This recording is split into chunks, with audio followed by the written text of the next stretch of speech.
everybody, welcome back to my channel. Today I'm going to be doing, it's the palette tag. I found this through beautebean and I will link her video down below. I don't think she's the one that started this. If I figure that out, I will link that person's video down below also, but definitely check her video out because that is where I got the idea. So there's like 10 questions, like categories, I guess, whatever. So I'm going to just go through the list. And if you want to see some of my like palettes that are involved in this palette tag, then just keep on watching. Make sure you're subscribed. Let me get the shirt of the day out of the way. I am wearing my Reanimator. I think it's just the original. Yeah, just the Reanimator. I went with kind of a rainbowy, neon-y look, and this had some green in it, but yeah, this is my Reanimator shirt from Fright Crate. This one is a men's large, so it's a little bit bigger on me than some of the other ones that I wear, but yeah, that is my shirt. Make sure you're subscribed, and we're gonna jump into the list right now. So the first question is a palette that I regret that I didn't buy, and this one is from Melt. This is the Muerte palette. It's the one that had like half of a skull on it. It had the blues and the reds. They decided to discontinue it. I think the rainbow side from that, like, because when you put the two palettes together, it made a full skull. I think the other half was like a rainbow-esque palette. That one is still available, but yeah, the grungy blue, gray, red side was the one that I had contemplated, and then I was like, no, I don't need it, and then it wasn't available. So that is the palette that I unfortunately regret that I didn't pick up. Number 2 is a palette that I regret buying. And Blood Sugar was a contender for this. I don't regret owning Blood Sugar, and I'm not planning on decluttering it, but that is one that's like an honorable mention for that category. And I have talked about that in disappointing palette videos before, that I have some disappointments with Blood Sugar. But the palette that I picked for this category, this is from Too Faced Holiday Collection this year. I don't know what the name of this is. It's the one with the little, like, I think it's a snow fox. It came with a blush and a highlighter. I like the blush and the highlighter. It's just, you know, a standard pink, pretty like Angel Kisses. The highlighter that came in the set last year was Angel Wings, and I like that highlighter too. I still have the face products from that set. I decluttered that palette, but the reason I regret buying this is I didn't do enough research on it. I decided I wanted it. Then this makes me not want to get a holiday palette anymore because of this, but you open it up, and it's a really pretty mauve-y color story, so you can see why I picked this one. This one's kind of almost a duochrome, like it's called Blue Christmas, but Silver Bells, String of Lights, and Ice Queen, these 3 are pressed glitters. And I don't wear a lot of pressed glitters anymore. I wear contacts now, so I'm terrified of glitter getting lodged in my eye with my contacts on. I wear the night and day ones, so I put them in and leave them in for a month.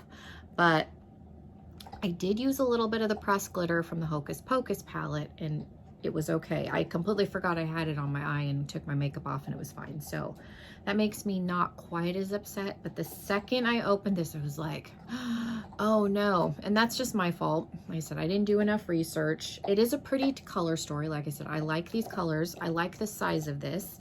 I like that it's more of a, you know, a rectangle. It'll be much easier. The circle one from the Snowman set last year, I ended up decluttering the eyeshadow palette, but I have the cheek and like contour and highlight. But I like the shape of both of these pieces. This is the only one I picked up. I did get the lip set. So I am maybe gonna review this at some point, but yeah, the second I opened this, there was like instant regret because I don't use a ton of pressed glitter anymore. I used to, and I still have all of my pressed glitters. I just don't personally use them anymore. I used to do like glitter all over the lid, and yeah, with contacts now I don't.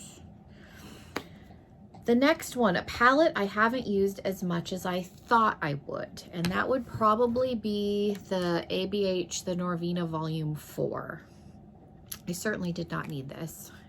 You're gonna see a trend here because it's almost the same color story as the Too Faced Holiday palette. I like a pinky mauve color story. Again, you can see why that was the holiday palette that I chose. I used this once, and that's it. And part of that's because I just have too many palettes, and I go through spurts where I don't wear makeup at all, even to work. There are 2 pressed glitters in here as well. These 2, this one and that one. I think I may have used a little bit of this one when I used this once, but it's pretty. I liked the look that I came up with. I don't have a problem with any of these. I have 3 out of the 4. The only one I don't own is 2, the blue one. But yeah, I thought for sure that this would be the one that would get the most use, and it really hasn't been. The one that's probably been used the most is the one my husband bought me, which was volume 3. I own volume 1 and I've yet to use it. So yeah, I thought for sure that one was going to get more use, and I think, like I said, it's just because of the number of palettes that I own. A palette, number 4, a palette that I use more than I thought I would. That would definitely be the Jawbreaker. When I bought this, I was really thinking, okay, I'm going to use it a handful of times. I don't know how much I'm going to use it, because I don't use Blood Sugar and Blue Blood that often. My Alien palette's definitely the most used out of all of my Jeffree Star. My most liked, my favorite, I should say. It's not the most used. This is definitely, out of all of my Jeffree Star, including my Alien palette, this is my most used, just because it's got pretty much every color you could want to do a rainbow look. So most rainbow looks that I do, I use this palette. Except for this one, I used my Sugar Pill capsule palettes, and then a little bit of my Fun Size palette, because I haven't used my Sugar Pill palettes yet, so I was playing with those today. So that is what's on my eyes, surprisingly. Otherwise, it would have been this palette, because I would say 95% of the time when you see me with any sort of rainbow colorful eye, there's at least one shadow that's been pulled out of here. Jawbreaker is one of my favorite, like inner corner, all over the lid. It's just a really pretty, like almost duochrome. It's got a little bit of a gold shift. Like, it's just a really pretty shade. So definitely use this way more than I thought I would. This is my favorite rainbow palette. All of my other rainbow palettes rarely get used because I pull from this one so often. Question 5, my favorite half neutral, half colorful palette, and that is probably going to be my ABH 3. Now, when you look at this, I'll open it up, you're going to be like, that's a colorful palette, but it's really not, because if you pull out the neon shades, there's a lot of brown in here. A lot of brown, a lot of like the burgundy. Try to put it towards not, the glare's not so bad. You do have some pops of neon, but there is a ton of neutral shades in here. They're just scattered, so it's not as apparent how much neutral is in here. I was torn between the Alien palette, Blood Sugar, and this one, but this one definitely has more color than those do, and I do really, really like this. I like these palettes. They're just kind of big, but I definitely don't have a problem with the volume, like the ABH volume palettes.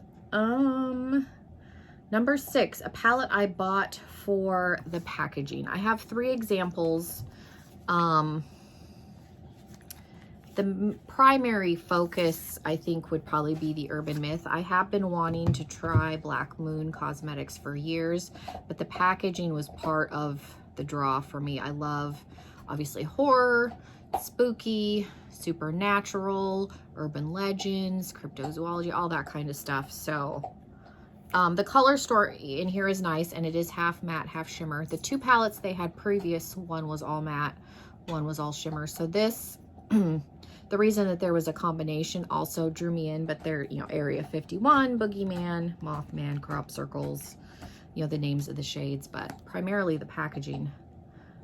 But I have 2 honorable mentions. One would definitely be the Disney Hocus Pocus, because this is a pretty palette, but I don't think it's anything revolutionary, and I definitely could probably dupe this out, but it's Hocus Pocus. So, you know, it's just stinking cute, but it's not, again, it's not a bad palette, but this was primarily If this wasn't Hocus Pocus and we were just looking at this, I probably honestly would not have bought it. I kind of have a love-hate relationship with ColourPop palettes. I either love them, and I've had some like duds from them, but I think that's common. I think their formula gets better and better, so I haven't experienced as many bad palettes like in the last like 2 years as I did before that. And then another example would be the handbook for the Dearly Departed. This is Wicked Sisters Beetlejuice palette, because the color story in here is very neutral. And again, you've got 3 pressed glitters. And we already talked about how I feel about those, but this was primarily purchased along with this one. This one's from Hot Topic. I did a review on that palette like 2 years ago. It's a decoration. It was purchased primarily for packaging because I knew that one wasn't going to be a winner, but this one's not a bad palette, but totally purchased because it's the handbook for the recently deceased. Because I figured even if I didn't like that one, it could go back there. So those are some prime examples of palettes that I bought because of packaging. Number 7, a palette that you like the shimmers more than the mattes. This is a new one. My husband Mike got me this for my birthday. My birthday is on the 6th. So this was an early birthday gift because this came a while ago. This came in October. This is a primarily shimmer palette. I mean, the mattes in here are fine, but there's only 4. So this is generally one that I use just for the shimmers. This one's gotten mixed reviews. I'll swatch a couple. So we've got Jade. I like this palette. I think the shimmers are really pretty. Let's do Opal Aura. I used that one. Raw Energy is pretty light. And then let me do, is it Ojo? O-J-O. I don't know. But they're so pretty. Like there's, yeah, the one, oh, was it Opal? Raw Energy is very, very sheer. It's more of a topper, but they're so pretty. Girls, hey, stop.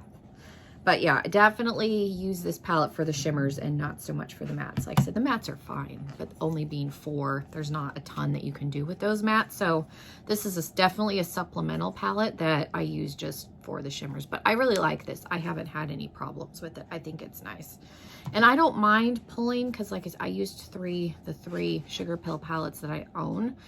The only one I don't have is the black capsule that just came out, and I am thinking about getting it now that I finally used the ones that I have because I did like this formula. But anyways, definitely like that for the shimmers. Number 8, a palette that you like the mattes more than the shimmers. That would definitely be my Venus XL. The shimmers in here are a joke. No shade to anybody. There's mattes, and then the shimmers are a satin formula. Like you can tell just by like, cause this is a shimmer, like it's so, I'll swatch it. Like it's barely a shimmer. And I'm somebody that, I mean, it's fine, but I'm somebody that likes a shimmer like this, something glittery, something metallic-y, you know, and that one, they definitely perform more like a satin, but there's mattes. There's 2 sequence shades. Celestial and Fresca are the matte with glitter, and then, you know, they're shimmer. But I don't use the shimmers in here as shimmers. I use them, I treat them all like mattes basically, and then I'll pull in a companion palette of some sort, or a loose glitter, or, you know, a liquid something. I've got all kinds of liquid metallic shadows, so I almost thought about decluttering it because of the shimmers, but I do like the mattes in here, and I have a ton of liquid glitter, liquid, like I said, liquid metallics. I can use another palette. I've kind of finally got off the kick of only using one palette.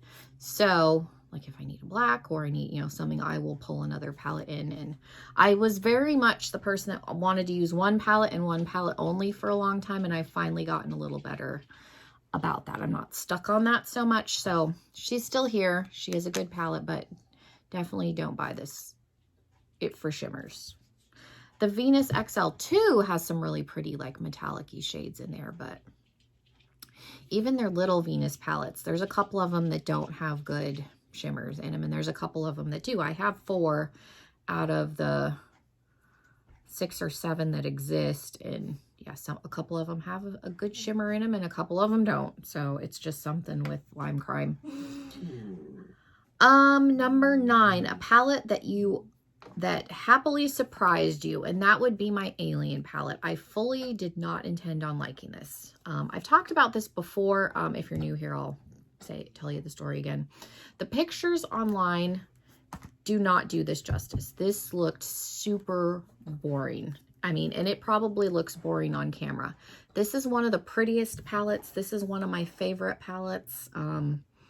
Definitely top 5. If something happened in my makeup collection, I would be hunting this down. This one's been discontinued, but like Interstellar, Moonrock, Probe, Black Hole is a really good black. X-Files and Ghost OG, I use those grays a lot, tall gray. I don't know. It's just a really pretty, I was really surprised. Did not expect to like this one as much as I did. This is one of my like hands down favorite palettes.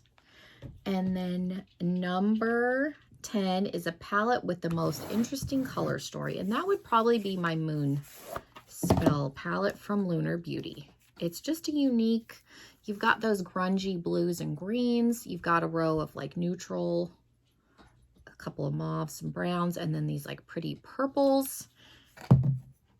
Prue is such a pretty color. Let's put it over here. I'm running out of room, but there's Prue right there. And then Phoebe is up here. Like, it's just nice. So I don't have anything that looks quite like this in my collection. So very happy to have this. So yeah, that is my palette tag video. Let me know what you thought of my choices for each category. Let me know what some of your choices would be for these categories. I will try and leave the questions down below, so that if you want to answer them and leave them for me in the comments, you can definitely do that. Thank you guys so much. I hope everybody had a good Halloween. Have a wonderful rest of your day, and hopefully I will see you all in another video very soon. Bye, everybody.